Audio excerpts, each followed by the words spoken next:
Hello everyone, I'm Dr. Lim Chin Seng, the nephrologist from Pantai Hospital Ampang. Today we'll be talking about chronic kidney diseases. I think a lot of people would like to know what is CKD, or we call it CKD in particular. Before we talk about chronic kidney disease, we have to understand what is kidney disease and it pertaining to the kidney function impairment. Right, we have two distinct features. One is acute kidney disease or acute kidney failure. Nowadays, we tend to call it acute kidney injury, whereas the other scenario is a chronic kidney diseases, is a chronic kidney failure.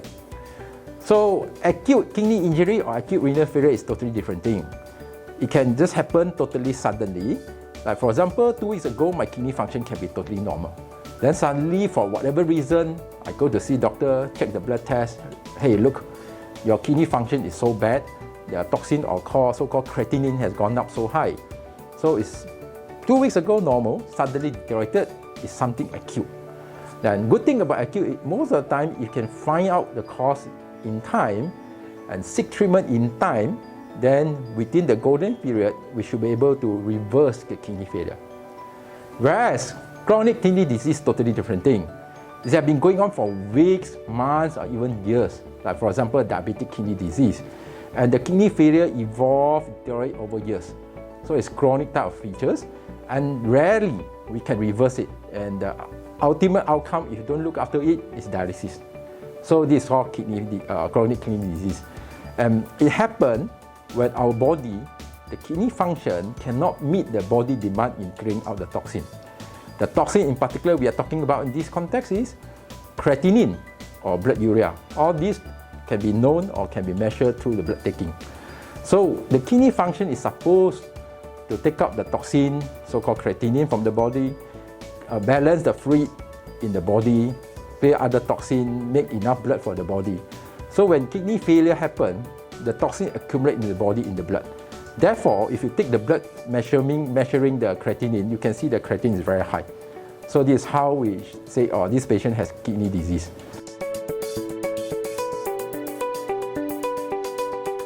Before we talk about the symptoms and signs, we have to know what are the functions of kidney. So kidney main function is to clear the toxins from the body, to maintain the fluid balance in the body, and generate certain hormone we call erythropoietin to stimulate the bone marrow to make enough blood to help our body to function.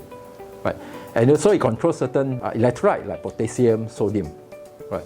And also control the balance of our bone structure, mineral, calcium. Right? So if a kidney can't control the balance in the balance of the fluid in the body, then it causes accumulation of fluid in the body. Therefore, in kidney failure patients, you tend to see they have the edematous, we call it, fluid overload. They have a puffy face, their legs swollen. In severe cases, they even can't breathe because the fluid has gone into the lungs. So this is one of the symptoms. They tend to they look pale. They tired easily. They can't even take few flights of staircase. They pant quite often. And if leave it untreated or unattended, the toxin have been climb up further and start causing vomiting, loss of appetite, sleep disturbances. Then some even severe, they become very sick, drowsy, coma. Some even can throw a fit. So these are the common signs and symptoms of kidney diseases. But mind you, that is the late stage of kidney disease. Stage 2, stage 3, even stage 4 kidney disease may not show any symptoms. So I would advise, don't wait until symptoms to suspect kidney disease. A lot of kidney disease at the stage 1, 2, 3, even 4 may not have symptoms at all. So when have symptoms may not be the good stage to diagnose. It can be very late. So you have to take note of the urine. Certain color change of urine, for example, tea color urine, don't have to be blood, flying blood. Just a tea color change is significant. And the bubble in the urine also significant. So should you notice all these changes in the urine, better look for a nephrologist or even doctors nearby, family doctors, to seek for help.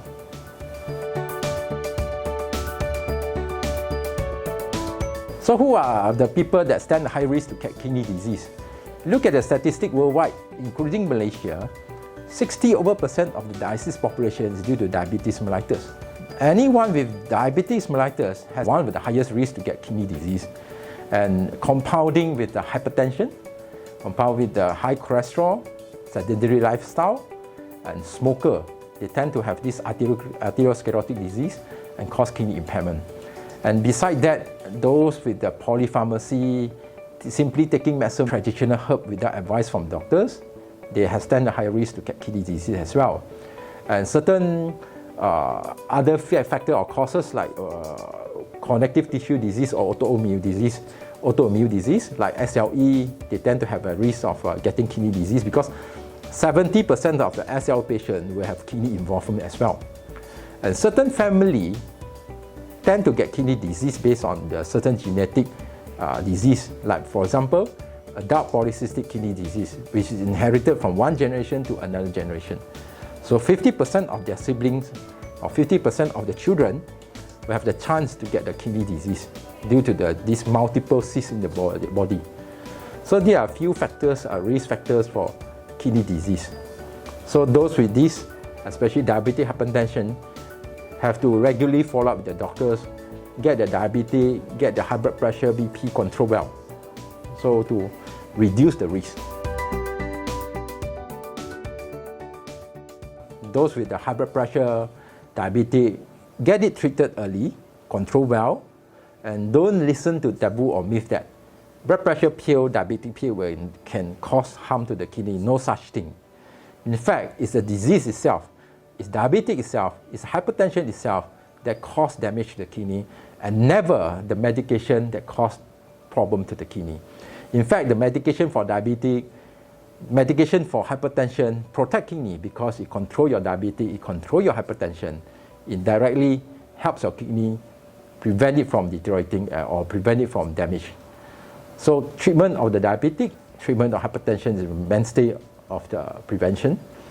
And try to avoid polypharmacy. Don't simply take any medicine, be it Western medicine or traditional medicine. Then avoid too frequent injection of a painkiller, because painkiller impose a risk of the kidney damage as well. And to avoid recurrent stone, to avoid recurrent urinary tract infection, try to avoid drink enough water every day, and don't hold your bladder to avoid recurrent infection, especially for ladies.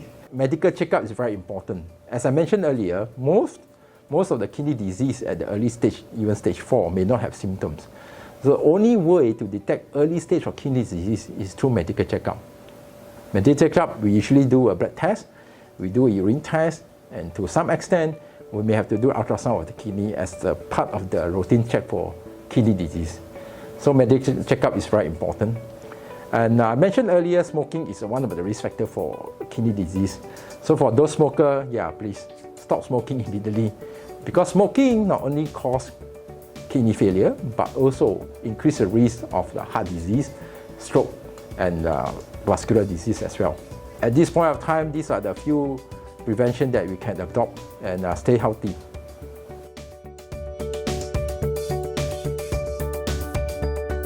First, we have to look at the underlying cause before we start talking about the other general treatment.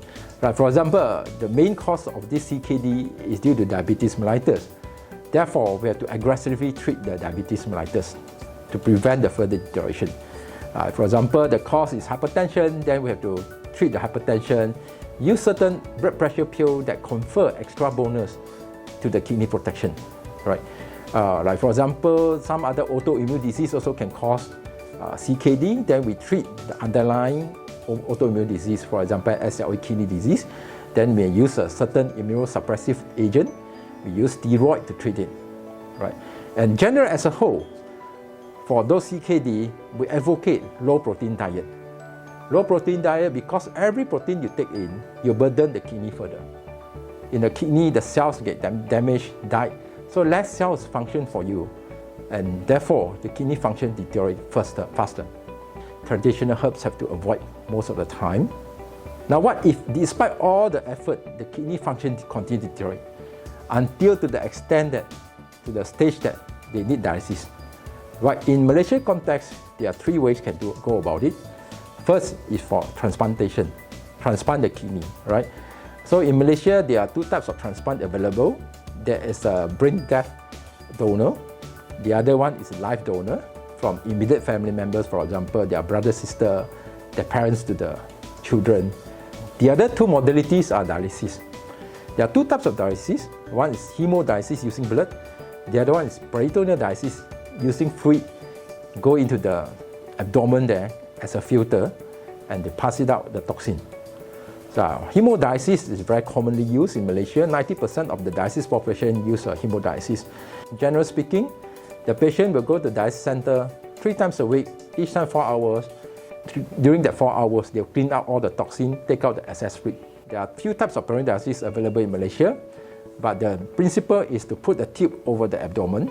The tube will leave it forever, have to avoid infection. And like, for example, CKD, continuous ambulatory peritoneal dialysis, the patient will do the dialysis 4 times a day, every day at home. So during that 4 times each time, the patient will exchange the fluid, put 2 liters new fluid into the abdomen, leave it, 6 hours later, drain it out by gravity. Then after that, put a new bag of dialysis fluid inside there. In this process, the fluid will absorb the toxin from the body, absorb the excess fluid in the body, stay in the abdomen, wait for 6 hours later, drain it out. This, they have to do it 365 days, 4 times a day. So these are the treatment modality available for those end-stage kidney disease, or we call it stage 5 kidney disease.